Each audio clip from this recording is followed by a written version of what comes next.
Halo semuanya, kembali lagi bersama saya Brian Howard. Mohon maaf tadi kepotong ya videonya ya, tapi saya akan buat jadi dua ya. Mungkin ini nanti akan jadi yang pertama, tapi nanti di hari Rabu ya.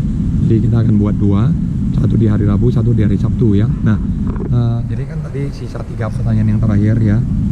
Dari 10 pertanyaan, 1, 2, 3, 4, 5, 6. Tadi udah jawab 6 pertanyaan, sekarang sisa 3. 9 pertanyaan totalnya ya. Nah di sini pertanyaan berikut. Nah, coach izin bertanya, persiapan apa saja sih yang harus disiapkan sebelum lomba?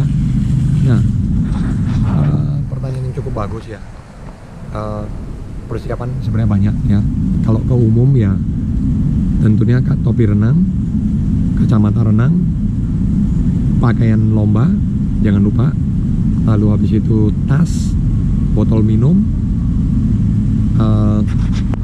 kalau ada yang sering suka lapar ya siapkan snacknya, buah-buahannya ya, siapkan juga cairan minum, lalu semua ya, pakaian, handuk ya, itu yang umum. Nah, kalau makanan ya itu tentunya harus disiapkan sendiri sesuai dengan yang namanya time management.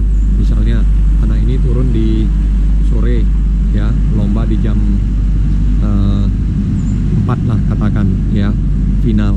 Nah, makannya itu udah misalnya disiapkan dari jam 12 makan nasi. Nah, karena kan nasi lebih lama cernanya ya, mungkin perlu 4 jam sampai 5 jam. Tapi kalau karbohidrat yang lebih cepat itu boleh, contoh makan spaghetti. Jadi kan itu lebih cepat dicerna ya. Jadi karbohidrat yang lebih cepat ya boleh spaghetti ya. Nah, ataupun misalnya karbo kompleks ya, itu kayak ubi ya, kayak misalnya ubi, lalu habis itu ubi jalar yang agak manis itu kan bagus juga ya. Nah, lalu habis itu kalau memang biasanya ada yang pagi sereal ya, sereal ya. Jadi kalau pagi lomba juga harus disesuaikan pemanasannya jam berapa, persiapan pemanasannya juga perlu diperhatikan. Apakah anak-anak ini turunnya jarak panjang, jarak pendek, ataupun 200, 400 ya. Jadi persiapan sangat banyak sekali ya. Nah, kalau persiapan khususnya itu ya lebih ke contoh mentalnya mental ya, mental perlombaan. Lalu habis itu apalagi ya, kayak misalnya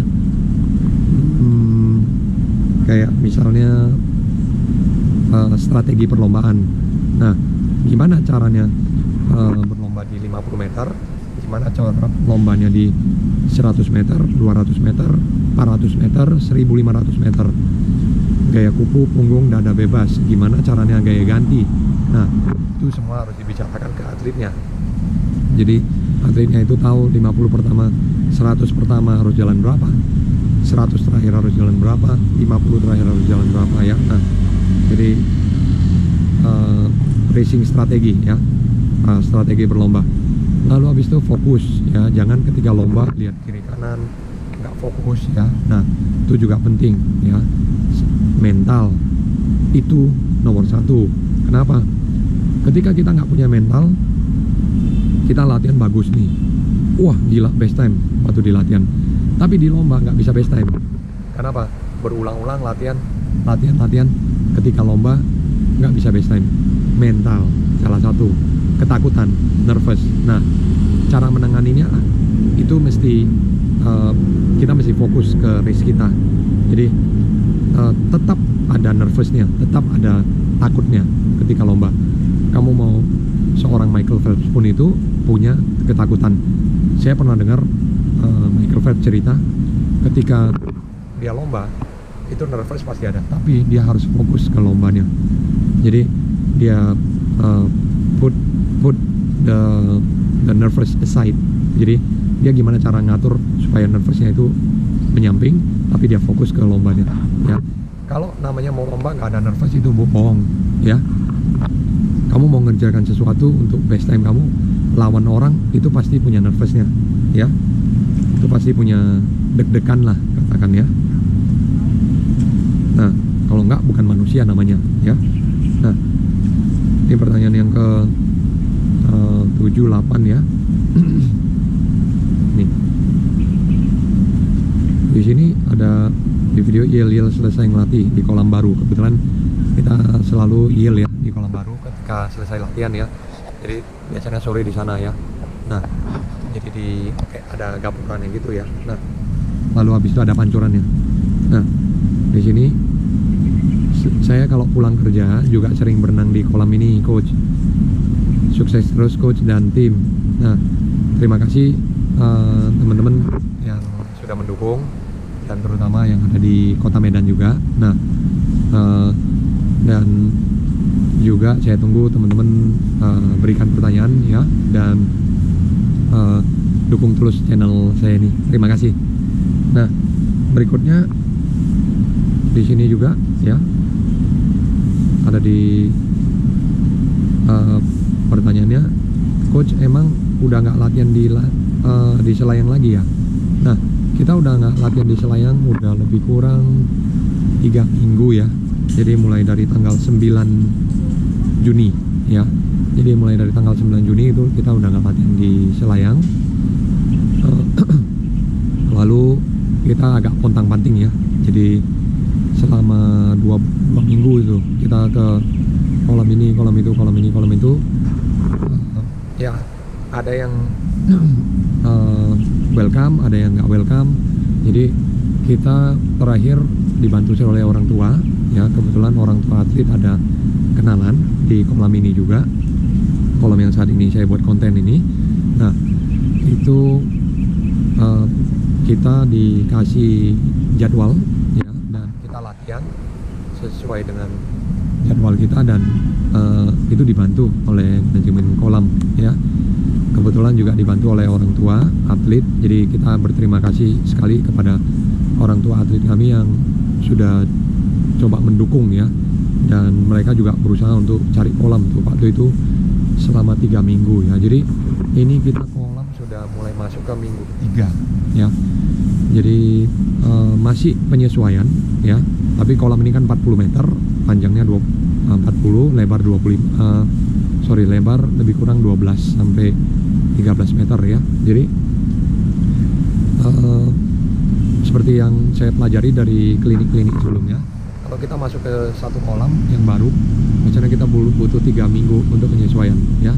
Sama halnya dengan pelajaran apapun, kalau kita disesuaikan, dikasih hal baru, itu biasanya perlu 3 minggu untuk penyesuaian. Misalnya minggu pertama kita lihat dulu kondisinya, nah udah latihan nih kayak kemarin ya. Minggu pertama itu masih agak pontang-panting ya, masih apa yang diperlukan kita siapkan, apa yang diperlukan kita siapkan, kita catat di buku.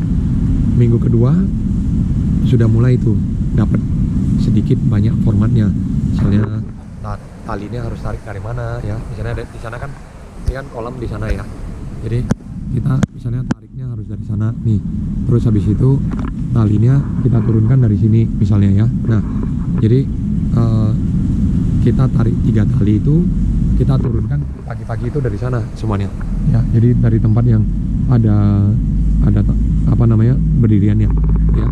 Jadi kita sesuaikan supaya kerja juga lebih cepat, buka lintasan juga lebih cepat. Lebih kurang sekarang saya pantau ya, kalau jam 4.55 buka, lebih kurang jam 5.05 udah terikat semua lintasannya, dan anak-anak juga udah lebih paham, bisa bantuin ya. Nah 3 minggu sih kita penyesuaian, dan kalau mau dibilang sulit ya karena kebiasaan-biasaannya kita. Peskoknya sudah taruh di mana, konnya sudah taruh di mana, 15 meternya sudah taruh di mana. Sekarang jadi nggak ada gambaran ya. Tapi umumnya setelah 3 minggu kita sudah kayak duduk lah, misalnya kita sudah duduk, sudah steady, sudah cukup paham gitu di mana posisinya harus berdiri, di mana posisinya ngerjakan set speed harus seperti apa. Karena kan kita baca dulu ya, jadi baca dulu baru dipahami. Sama dengan hal misalnya kita pengalaman kita kerjakan dulu baru kita pahami gitu ya. Nah, jadi mungkin